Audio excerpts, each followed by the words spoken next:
The Delicious Last Course is Cuphead's final celebration for the game, and while this is certainly a very beautiful party, you're going to have to rise to the occasion to join in with the festivities.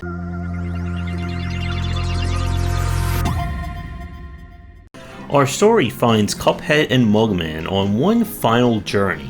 In order to bring Miss Chalice back to life permanently, they are going to have to collect the ingredients for a super magical dessert that can apparently restore life. And that is all the exposition we are going to need in order to take on one final wave of beautifully designed bosses.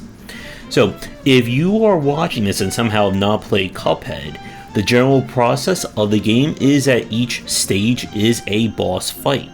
Each time you do damage to the boss or do enough, you'll move them through each phase, beat all the phases, you get your victory, and you move on to the next. Now, right away, the Delicious Last Course, that is not easy to say really fast, introduces Miss Chalice as a new playable character. She comes equipped with a double jump, a dash parry, and a dodge roll.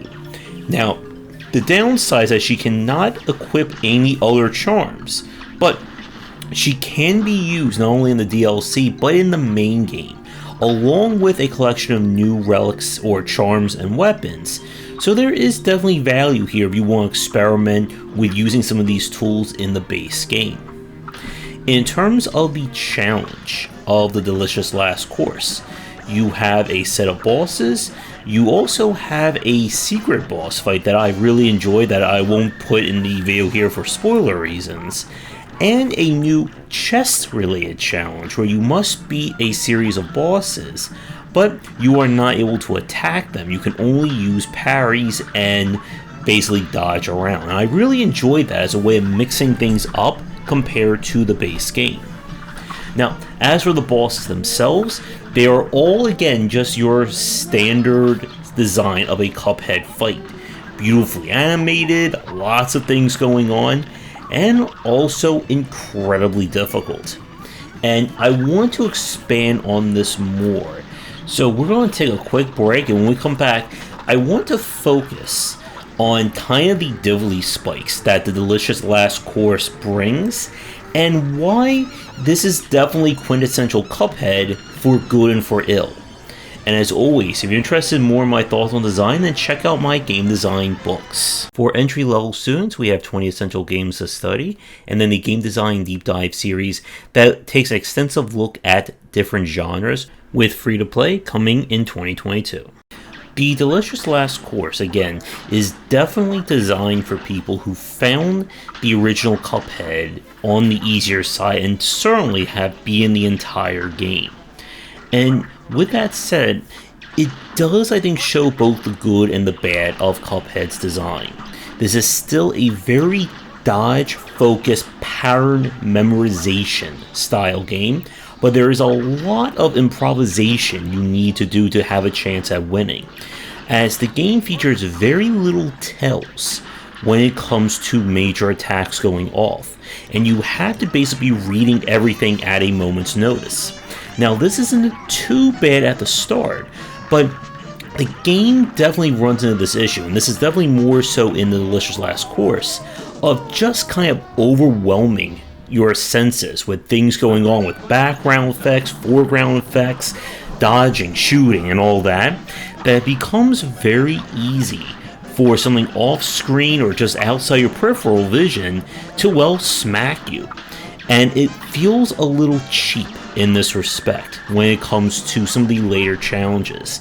Playing this on expert difficulty definitely feels far more punishing and frustrating than I remember from the base game. And I said this in my rain review, but this definitely feels like the Eternal or the Ancient Gods Part 1 from Doom Eternal in terms of its design philosophy. That this is meant for people who found the base game at the highest difficulty to be easy, and they're looking for a even higher skill challenge or skill curve. So if you found the base game of Cuphead to be too difficult or too frustrating for you, I do not recommend you play this DLC. because again, it's going above and beyond in that respect. The additional relics, or charms, and weapons, I think do add some decent diversity to the game.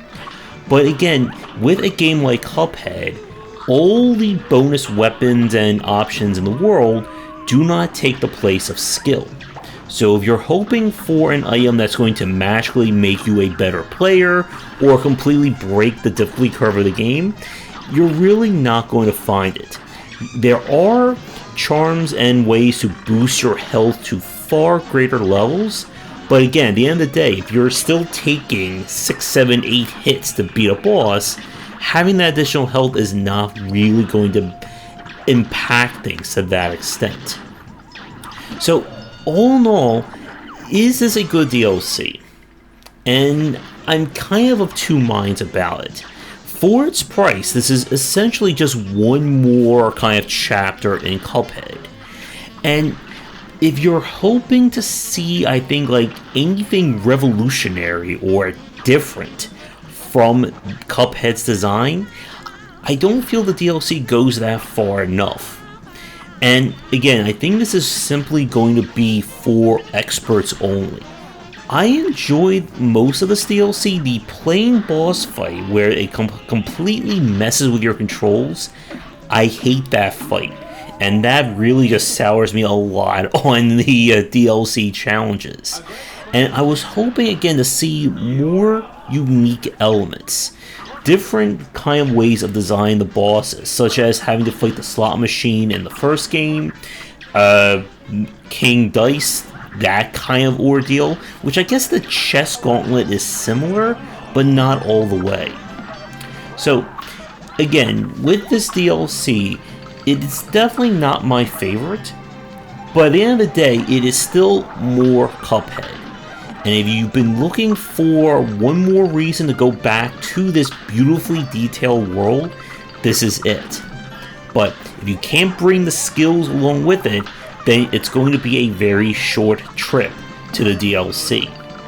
So with that said, thank you for watching this review. I'd like to thank the developers for giving me a press key to check it out.